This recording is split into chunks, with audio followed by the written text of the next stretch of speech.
আসসালামু আলাইকুম ওয়া রাহমাতুল্লাহ। তো বন্ধুরা, আজকে কেমন আছেন?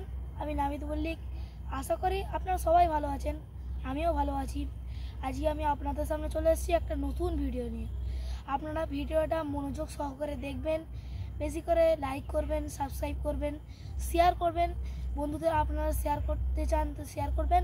আপনাদের যেরকম ভিডিও প্রয়োজন আপনারা আমাদের কমেন্ট বক্সে জানাবেন। বাংলাদেশে অনেক মাজার ভেঙে দিয়েছে, এটা কি ঠিক করেছে? দেখুন, সর্বপ্রথম বলি, হাজী সাহেব আছেন তো? আছেন। মক্কা থেকে মদিনা 430 থেকে 450 কিলোমিটার, 470 কিলোমিটার রাস্তা, তাই? একটাও মাজার দেখেছেন? একটাও মাজার নাই। আর আমার বাড়ি থেকে বর্ধমান 30 কিলোমিটার রাস্তা, 30,000-এর বেশি মাল আছে। ঠিক বললাম না ভুল বললাম?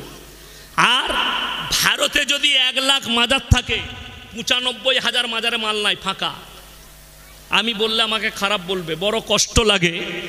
দেওয়ানবাগি একজন পীর আছে, তার মাজারটা ভেঙেছে। যারা ভেঙেছে তারা শহীদের দরজা পাবে আল্লাহর কাছে।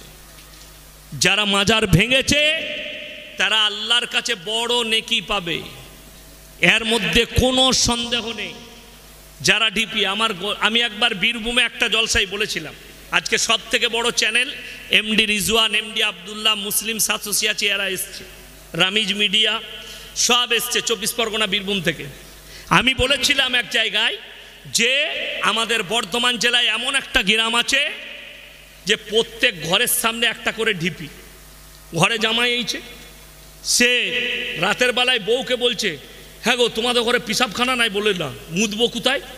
বলে যেখানে পারবে মুতো দে। বলছে এগনেতে ওই কোনটাই মুতে দিই? বলে না, ওখানে একজন পীর সাহেব আছে। সে গেছে এগনের বাইরে, বলছে না, ওইখানেও একজন পীর সাহেব। মানে সব জায়গায় একটা করে ঢিপি। জামাই বললে শালা গায়ে থাকবই না। সে রাতের বেলাতেই পালিয়ে গেছে। গোটা গায়ে পীর শুয়ে আছে, বলছে মুতবো কোথায়? এই হচ্ছে তাদের হাল। আচ্ছা শুনেন, আমি কিন্তু পীর বিরোধী নয়, বাস্তব কথা বলছি। মক্কা থেকে মদিনা, শুনেলেন, সব থেকে দামি ওলিরা পৃথিবীর মক্কা মদিনায় শুয়ে আছে, ঠিক কিনা? হযরতে উমর, হযরতে আবু বকর, হযরতে উসমানে গনি, হযরতে শোয়েবা, হযরতে লুতবা, আল্লাহ রসুল সাল্লাল্লাহু আলাইহি সাল্লামের চাচা যান। আর 70 জন সাহাবীর কবর উহুদের প্রান্তরে ব্যারিকেড দিয়ে ঘেরা আছে। হযরতে আমির হামজা রাদিয়াল্লাহু তাআলা আনহু শুয়ে আছেন। তিনাদের মাজার নাই, আমাদের দেশে ভণ্ডদের মাজার। এই বর্তমান জেলায়, এই বর্তমান টাউনে, আমি জায়গার নাম করব না, বাপ পীর ছিল, মাজারে তাবিজ লিখতো। বাপ মরে গেল, বেটা মরেতে রোডের ওপরে লটারি বেচতো, বেটা এখন পীর হয়েছে। লটারিওয়ালা যদি পীর সাহেব হয় তাহলে আমাদের আর কোনো মূল্য নাই, আছে? বড় কষ্ট লাগে।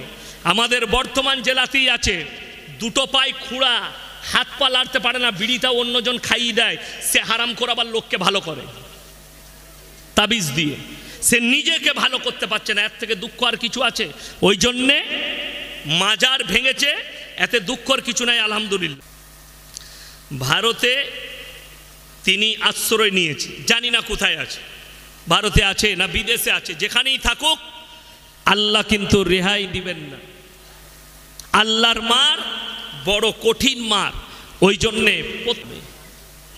ছাত্র আন্দোলন জীবন দিল, আবু সাইদ, যুগ্ন, এদের কি শহীদ বলা যাবে? যদি সে দেশের স্বার্থে, দিনের স্বার্থে যদি জান দিয়ে থাকে এবং সে যদি মুমিন ব্যক্তি হয়, অবশ্যই তিনি শহীদ। একজন ইমানদার যদি দেশের জন্য প্রাণ দেয় তাকে শহীদ বলা যাবে।